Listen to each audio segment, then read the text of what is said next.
Ya, Assalamualaikum warahmatullahi wabarakatuh. Selamat pagi semuanya. Mudah-mudahan dalam keadaan sehat kita semua pada pagi hari ini dan masih semangat ya, yang untuk menjalankan ibadah puasa. Sebelumnya saya ingin mengucapkan eh, kemarin saya belum mengucapkan mohon maaf lahir dan batin ya. Mudah-mudahan puasa kita di tahun ini berjalan dengan lancar dan diterima ibadah-ibadah kita oleh Allah Subhanahu wa taala ya. Mudahan udah pada bangun ini ya. Saya harapkan. Nah, baik, hari ini kita masuk ke bab kita yang terakhir, yaitu tentang koloid ya. Ya, jadi saya harapkan nantinya kalau ada yang tidak kalian pahami, tapi saya rasa sih sangat paham ya. Nanti akan silahkan diketikkan dalam kolom komentar. Nanti akan kita diskusikan apa yang ingin kalian tanyakan ya. Jadi sebenarnya koloid ini apa sih kan gitu. Eh Kemarin kita sudah ada membahas yang namanya larutan ya. Nah, jadi sebenarnya bahan-bahan kimia itu ya kan ataupun bukan dibilang bahan kimia ya, sifat fisik senyawa-senyawa itu ada tiga jenis. Ada yang dikatakan sebagai larutan, kemudian ada koloid, dan juga yang terakhir ada suspensi. Nah, ini sebenarnya ya campuran, jenis-jenis campuran ya. Nah, kalau campurannya bersifat homogen, ya tidak terlihat campuran A dengan campuran B-nya, maka itu dikatakan sebagai larutan. Tapi kalau misalnya terlihat campurannya antara A dengan B, nah itu dikatakan sebagai heterogen. Dia tidak bisa, dia terkelihatan ya heterogen. Contohnya itu suspensi. Kemudian kalau koloid berada di tengah-tengah antara larutan dan juga suspensi. Nah, sekarang kita bahas saja lah. Masuk kemari ya. Jadi kita telah ketahui bahwa sistem koloid itu terdiri dari dua fasa, yaitu ada fasa terdispersi dan juga ada fasa pendispersi atau medium dispersi. Nah, kalau di dalam larutan ya perbedaannya di dalam larutan. Kalau larutan itu kan ada zat terlarut dan juga zat pelarutnya kan gitu.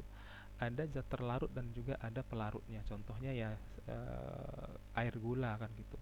Kita masukkan gula ke dalam air hangat, kemudian kita aduk sampai gulanya itu larut semuanya.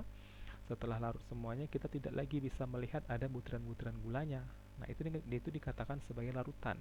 Jadi ada gula sebagai zat terlarut, kemudian ada air sebagai zat pelarutnya yang melarutkan kan begitu.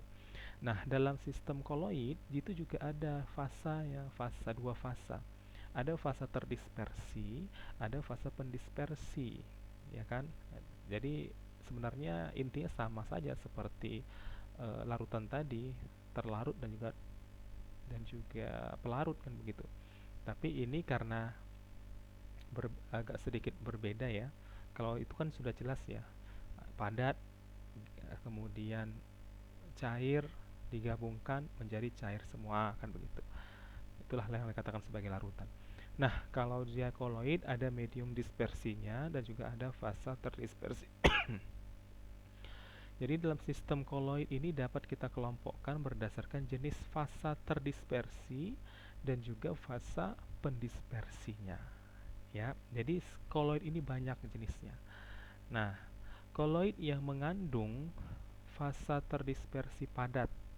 Nah, fasa terdispersinya yang masuk ke dalam medium pendispersi yang masuk ke dalam medium pendispersinya kalau dia padat, nah itu dikatakan sebagai sol, nama lain koloidnya ya. Jadi ada tiga jenis sol. Kalau dia masuknya itu padatan ke dalam medium dispersi, itu jadi dikatakan sol, dan sol itu dibagi menjadi tiga jenis ya kan. Ada dikatakan sebagai sol padat, sol cair, dan juga sol gas. Nah, sol padat itu padat masuk di dalam medium pendispersinya padatan. Jadi padatan dengan padatan, kan begitu. Nah, kalau misalnya larutan kan dia padat sama cair ya kan?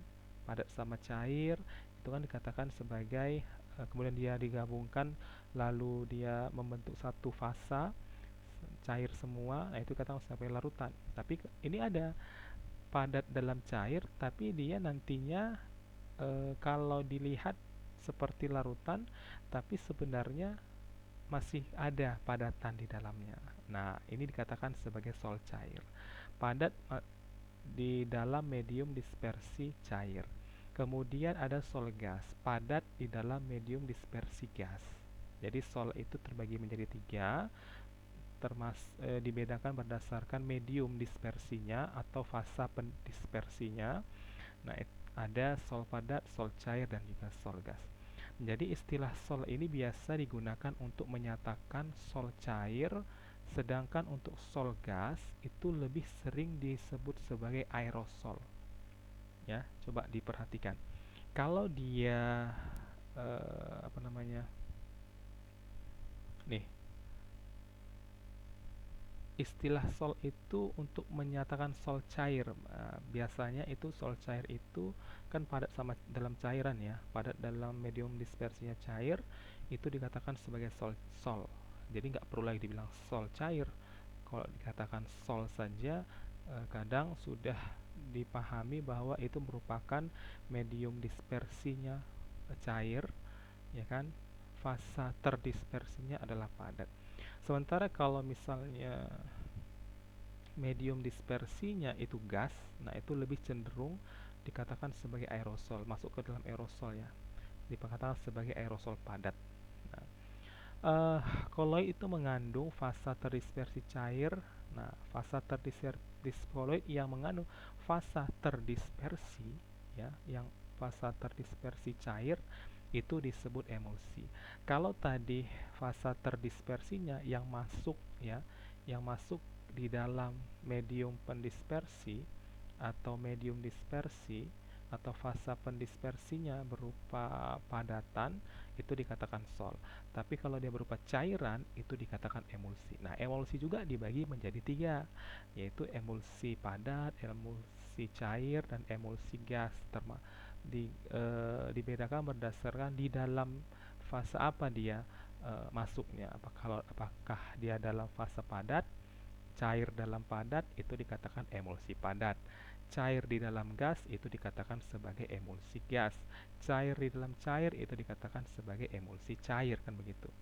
Nah, sementara untuk istilah emulsi ini biasa digunakan untuk menyatakan emulsi cair. Sama tadi seperti sol. Sol itu cukup dikatakan sol saja, itu berarti maksudnya adalah sol cair. Kalau emulsi saja pun kadang dikatakan emulsi, berarti dia sudah mengarah untuk kalimat atau kata dia itu emulsi yang cair. Nah, sementara untuk emulsi gas ini juga dikenal dengan namanya aerosol, tapi aerosol cair, ya kan? Kalau ya, jadi intinya kalau medium pendispersinya berupa gas, maaf, itu sudah masuk ke dalam kategori aerosol. Tergantung siapa yang masuk ke dalamnya. Kalau dia yang padatan berarti dia sol, aerosol padat. Kalau dia cair ya katakan sebagai aerosol cair. Yang jelas medium pendispersinya atau medium dispersinya itu berupa gas disebut sebagai aerosol. Nah, koloid yang mengandung fasa terdispersi berupa gas. Ya, tadi kan kalau fasa terdispersinya berupa padat dikatakan sol. Kalau fase terdispersinya berupa cair dikatakan emulsi. Tapi kalau misalnya fasa terdispersinya berupa gas itu dikatakan sebagai buih. Kalau buih hanya terbagi menjadi dua, yaitu buih padat dan juga buih cair. Ya. Nah, kenapa tidak ada buih gas? Jadi istilah untuk buih biasa digunakan untuk menyatakan buih cair, sama tadi ya. Buih itu ya fase terdispersinya cair, pendispersinya selalu cair, gas cair gitu ya. Itu buih lah. Nah, pertanyaannya itu coba dipikirkan. Kenapa tidak ada yang dikatakan sebagai buih gas? Nanti kita diskusikan ya. Siapa yang bisa menjawabnya silahkan diketikkan di dalam kolom komentar. Nanti akan kita diskusikan melalui kolom komentar ya. Diingat, kenapa? Pertanyaannya, kenapa tidak ada yang dikatakan sebagai buih gas? Nah, dari penjelasan tadi di atas, inilah dia. Jadi langsung saja nih perbedaan jenis-jenis daripada koloid. terbagi menjadi 8, ya kan? Ada dikatakan tadi sebagai sol, emulsi, aerosol, dan juga gas buih ya gitu ya. Nah, coba perhatikan di sini fase terdispersi dan juga fase pendispersinya. Jadi fase terdispersi yang padat itu dikatakan sebagai sol, ya kan? Kalau dia padat di dalam gas, ada padatan di dalam gas, itu dikatakan sebagai aerosol, ya. Contohnya apa? Asap, debu di udara. Makanya kan kita kalau misalnya kena asap mata kita kan agak pedih ya kan. Kenapa itu bisa pedih ya? Itu sebenarnya karena ada butiran-butiran yang masuk dalam gas langsung kemudian kena ke mata kita, makanya mata kita jadi pedih. Nah, itu dia. Jadi ada padatan yang masuk ke dalam gas itu, kemudian dia terbang kena ke mata kita. Makanya kita kalau misalnya lewat ada orang bakar sampah, kan kita lewat kan pedih mata kita itu ya. Itu ya karena ada padatan di dalam gasnya bakaran sampah itu. Kemudian ada kalau medium terdispersi yang kedua, medium terdispersinya padat, kemudian fase pendispersinya cair. Ini tadi dikatakan sebagai sol ya atau aerosol cair kan gitu ya. Nah, contohnya adalah sol emas, sol belerang, tinta, cat ya, padatan dalam cair. Contoh yang paling gampangnya cat lah.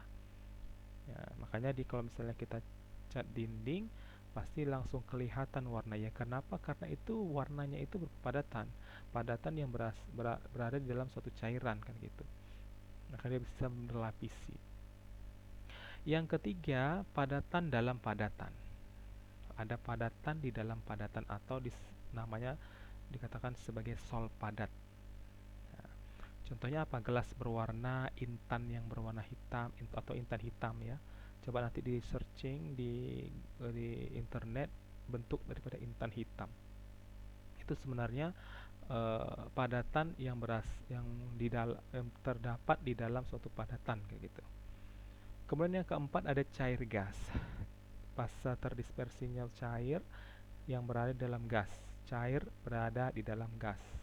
Nah, ini nama lainnya aerosol atau emulsi gas ya. Tadi emulsi gas.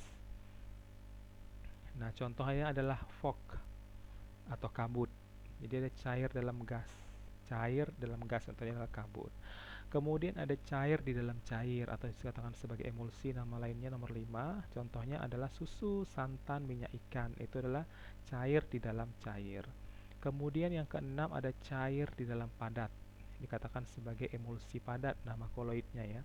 Cair di dalam padat. Ada cair di dalam padat, contohnya adalah jelly, mutiara atau opal gitu ya. Jelly, gel. Nah, itu kan cair dalam padatan dia. Kemudian yang ketujuh ada gas di dalam cair. Ya, gas di dalam cair. Dikatakan sebagai buih cair. Nah, contohnya apa ya? Buih sabun, krim kocok, itu kan ada gas di dalam cairan. Kemudian terakhir yang kedelapan, ada gas di dalam padatan. Contoh ini dikatakan sebagai nama koloidnya adalah buih padat. Contohnya apa? Karet busa, batu apung, ya, batu apung itu kan ada gas di dalam padatan batunya. Nah, inilah beberapa jenis koloid, ada 8 jenis ya berdasarkan fase terdispersi dan juga fase pendispersinya dengan nama juga yang sudah berbeda-beda.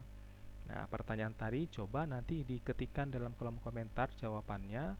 Kenapa yang kesembilan tidak ada gas di dalam gas?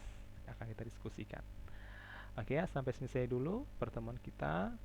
Mudah-mudahan dapat dipahami semuanya, dapat dimengerti. Dan jangan lupa dijawab pertanyaannya tadi di dalam kolom komentar, akan kita diskusikan lebih lanjut ya. Demikianlah untuk pembelajaran kita pada hari ini. Lebih kurang saya mohon maaf. Wabillahi taufiq wal hidayah. Wassalamualaikum warahmatullahi wabarakatuh.